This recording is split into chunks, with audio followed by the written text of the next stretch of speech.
Hello, everybody. Welcome back to Rant Line Radio. We're going to talk about USC's pathway to victory on Saturday in the home Big Ten opener against the Wisconsin Badgers.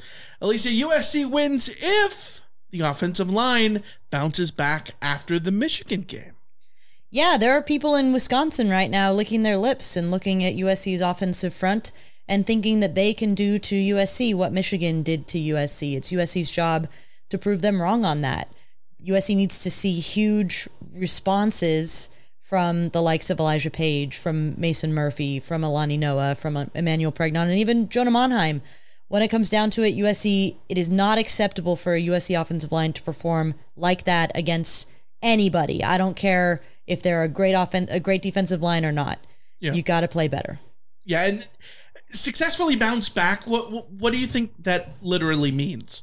Like, I don't think they need to have the greatest offensive line performance in the world. I don't think, the bar isn't the 2017 Stanford game, but there needs to be a big step forward. What does that step forward look like? I mean, I would say replicate what you did against LSU. I mean, you were able to do it against LSU. Replicate that. Miller Moss was given enough time. The running backs were given enough room to run. It wasn't a dominant offensive line performance, but it was a functional one. Yeah. Absolutely. Alicia, what's the next thing that SC's got to do if they want to get a win? USC will win this game if they force Wisconsin to work harder to finish their drives than they allowed Michigan. Yeah. I think when you look at the numbers, Wisconsin is a team that goes on a bunch of long drives. We talked about it in the preview podcast, right? Like against Western Michigan, their first 4 drives of the season were all 14-play drives, but they only scored 13 points, only got in the end zone on one of those 4 14-play drives, had to settle for 3 field goals. They missed one of them. They had a 17-play touchdown drive against Alabama. They kind of have to be slow and methodical and try to crockpot you on offense. And I think that works in SC's favor. And if it continues to be the case, that's going to go well for SC, because when you look back at the Michigan game, we've talked about it plenty in the last week. Michigan didn't have long, sustainable drives. They scored points because they had the big run. They had 2 long touchdown runs by Mullins and Donovan Edwards, and then another long run by Mullins that set up the final touchdown. But they never had a drive that had 6 first downs and strung you along. And given how Wisconsin isn't an explosive offense, they have to rely on reliable 4, 5, 3-yard gains, whatever. I think the more Wisconsin has to do that, the more prone they are to making a mistake at some point, which plays in SC's favor. Do you agree? Yeah, absolutely. When it comes down to it, as a defense, you can play great on 95% of your plays, but if the 5% that you don't play great on, you allow them to score touchdowns, that's a recipe for a loss. That's a recipe for an upset. USC can't allow that to happen again this week. Yeah, let's talk about the next thing that SC's got to do if they want to win this game. And I think it involves depth. The next man up. We know that Bear Alexander is gone. He's going to redshirt and go into the portal and leave SC to look for his 8th institution in the last 7 years or whatever it is for Bear Alexander. But that means that Kobe Pepe's got to be ready to step up on the defensive line. If G.D. Abasiri needs to be someone who steps up on the defensive line. There's guys in the secondary that might have to play because of Achille Arnold's injury. We know that the offensive line shuffled guys around last week against Michigan, so you might need to see guys there too. So the depth, I think, needs to play a big role, and if it does, SC should be able to win the game. Yeah, when it comes down to it, depth has been a big question for USC going into this game, and it's going to be tested in this one. Losing Bear, you're not losing a starter, but you are losing somebody who did play 20 snaps a game or so. Right. And you got to find those snaps, whether it's from G.D. Abasiri or Elijah Hughes or moving Devin Tompkins inside, whatever it is, the guys who step up and get those extra reps need to be ready to play and prove that that the trust that they're going to be given is well deserved. And you also have to contingency plan here. If Elijah Page can't mentally rebound from the performance last week, if the offensive linemen are having the same issues that they had last week, you need to be able to have guys like Tobias Raymond step up, maybe Gino Canones step up, maybe Michael Benuelos step up. So, you have to have other options on that offensive line if those guys on the starting line aren't cutting it. Yeah, and, Bryson Shaw might be someone who needs to step up in the secondary if Akili Arnold's not there. Zion Branch also. And I think Bryson Shaw stepping up in a game where Alex Grinch is in the Coliseum would be a little poetic. Yeah, yes. Absolutely. USC hopes that Akili Arnold can play, but we don't know for sure. He's been limited in practice. So you might see the depth at safety get worked around. And we've seen USC's depth at corner cover up injuries. We've seen USC's depth at linebacker cover up injuries.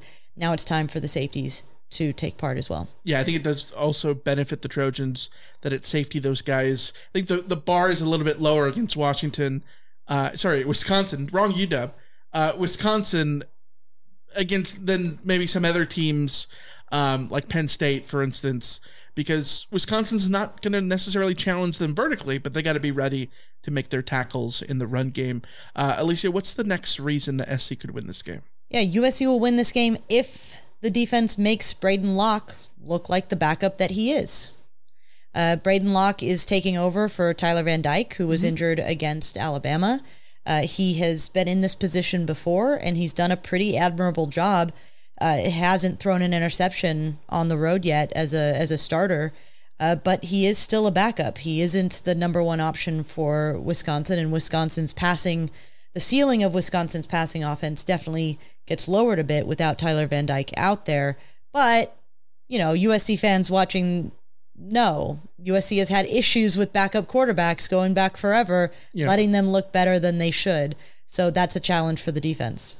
Yeah, third straight week SC goes up against the quarterback who was QB2 going into the season. But I think all three of those guys have sort of had their own challenge that they've given SC. Bryson Barnes at Utah State was someone who we know that had a lot of starter experience at Utah, even though he was the QB2. And SC made him look irrelevant a couple weeks ago in that 48-0 shutout. Then Alex Orji was the guy that we all expected to win the job at Michigan, but he didn't. And SC, I wouldn't say struggled to contain him, because it's not like he beat SC with big plays himself. However, he was able to sort of lead those long drives mostly because of the big runs on defense. And I think that Braden Locke, of those three, maybe offers the most in the pass game. But still, I think that you want to force him to have to throw short because you look at his yards per attempt last year were not great. And so if you can continue to make Wisconsin be a 4 yards in a cloud of dust offense, then at some point you should be able to make stops. The last reason the SC can win this game, I think, is pretty simple. If SC comes into this game, it's simple. It sounds dumb, maybe. But if they truly are the number 13th ranked team in the country, and we all think that that's sort of warranted given how SC has played, then being against, a 16-point favorite at home against Wisconsin is a game in which you should look like you are a 16-point favorite against Wisconsin. Wisconsin is not Penn State. They're not Michigan. They're not Notre Dame. They're not one of the Big Ten contenders this year. I think Luke Fickell is a great coach. I think that he's going to do great things in Madison, but it's year 2 for him, and he's still figuring stuff out there.